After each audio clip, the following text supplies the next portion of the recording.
Think about your biggest challenge right now. Think about the thing that if you could snap your fingers, you would just make go away. The thing that keeps you up at night, wakes you up in the morning, causes you all that mental friction. What if I told you that was actually the biggest gift you ever had in your entrepreneurial life, and that you should be embracing it and loving it and bringing it closer and drawing it close to you? And I want to talk to you about why in this video. Airbnb started because the founders couldn't pay rent. Instagram was actually a spin-off of a failed SaaS idea. Everything that you experience as failure could potentially be turned into success if you allow it to. So the challenges that you're experiencing right now as an entrepreneur and a business owner are things that if you wanted to really focus on, you find that other people have those challenges too. And if you can solve the problem, it's something you can solve for money. So let's talk about that in this video. I want to talk about why your challenges are actually your biggest opportunities. Take everything that you want to do in your business right now. Take the task list that you'd really like to tackle if you could. And then take the task list that you absolutely have to tackle, otherwise your business is going to burn to the ground. And interestingly, I think the biggest opportunity facing you is this one. It's the burn to the ground task list. The problem is we look at it the wrong way. Okay, super easy for guys like me to sit here and say from the comfort of my home while you're on the entrepreneurial battlefield, like, oh, fail forward and be excited about failure and be excited about challenges. But the truth is that's where all success stems from. However, you need a framework for that. So what I want to talk to you about right now is how and why your challenges are going to lead to success if you build a standard operating procedure for addressing challenges in a way that lets you do that. If you haven't watched my video on the corridor principle, please go watch that, because that's kind of the prerequisite to this discussion. The quick intro is the corridor principles, the principles that says that you're not going to see the opportunities until you're on the field of battle. The problem with that is the opportunities never come on silver platters wrapped and tagged as opportunities. Instead, they usually come as massive problems, challenges, near failures, and sometimes catastrophic events. What you want to do from a standard operating procedure is every time you experience a challenge in your business that's a full stop moment, allow that to be the trigger in your mind that signals opportunity. Because here's what's interesting. If it's a full stop moment for you, chances are it's a full stop moment for everybody in your business and potentially in the entire industry. And if you can solve that problem, you have a business opportunity on your hands that might eclipse what you're currently doing. I'll give you my favorite example of all time. If you're old like me, you remember the iOS 14 update. The iOS 14 update was when Apple came and said, we're not going to let any apps track anything for any reason because we own this closed ecosystem and we can just choose to do that. It was catastrophically damaging for ad networks, especially for Facebook, now known as Meta.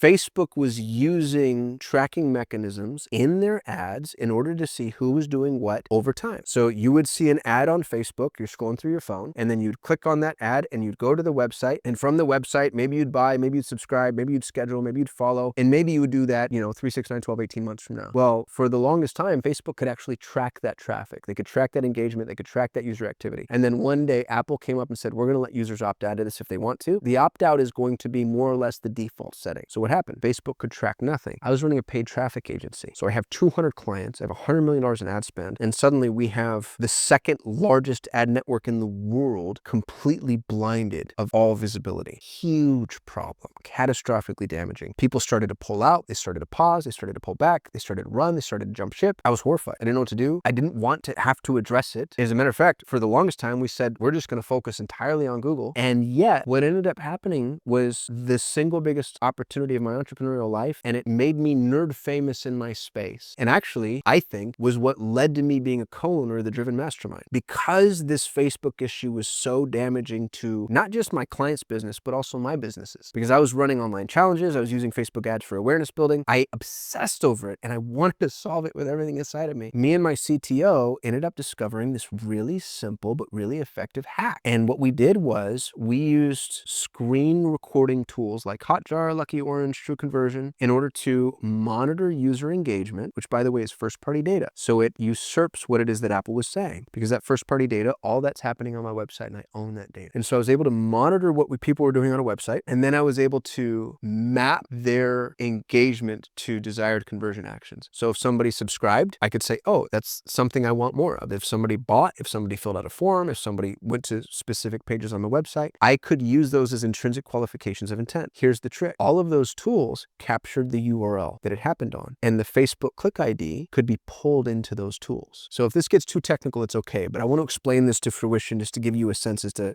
kind of how this problem became an opportunity. We started to take Facebook's traffic that Facebook couldn't track, pull in the user engagement as first-party data, and then use Facebook's conversion API in order to put that back into Facebook and say, hey, just so you know, this user did this thing and I want more of that. This user did this thing and I want more of that. We were the only agency in the world that could actually deliver Facebook conversion data. And it ended up being one of the worst things that's ever happened to me entrepreneurially to one of the best things that's ever happened to me entrepreneurially. Because suddenly I was the belle of the ball and everybody wanted to talk to me. I ended up becoming the co-host of Perpetual Traffic, which is one of the largest podcasts in the world, largest marketing podcasts in the world. Perry Belcher, who owned War Room at the time, heard me present this at War Room and ended up asking me to be his business partner. And to be honest with you, I probably could have capitalized on it further. Somebody at War Room who heard me present on this created a SaaS product that did this and sold it to a whole bunch of other businesses, which kind of pissed me off and also made me really proud, but it should have been me doing that. All that to say, it was the biggest problem I've ever faced, instantly turned into an opportunity as soon as I realized that I could solve it. And the same has been true over and over and over and over again. One of the biggest problems I ever had was scalable talent, labor, people. I couldn't afford as an entrepreneur to hire onshore. Everybody wanted, all the really great people want to work for Amazon, Google, Microsoft, Apple, Facebook, or they want to run their own business. They don't want to come work for me. And even if I could reach their salary expectations, which you usually can't do when you're a small business and you're trying to hire peak performers, I didn't have the conference room with $12 croissants or the cachet. And so I had a really hard time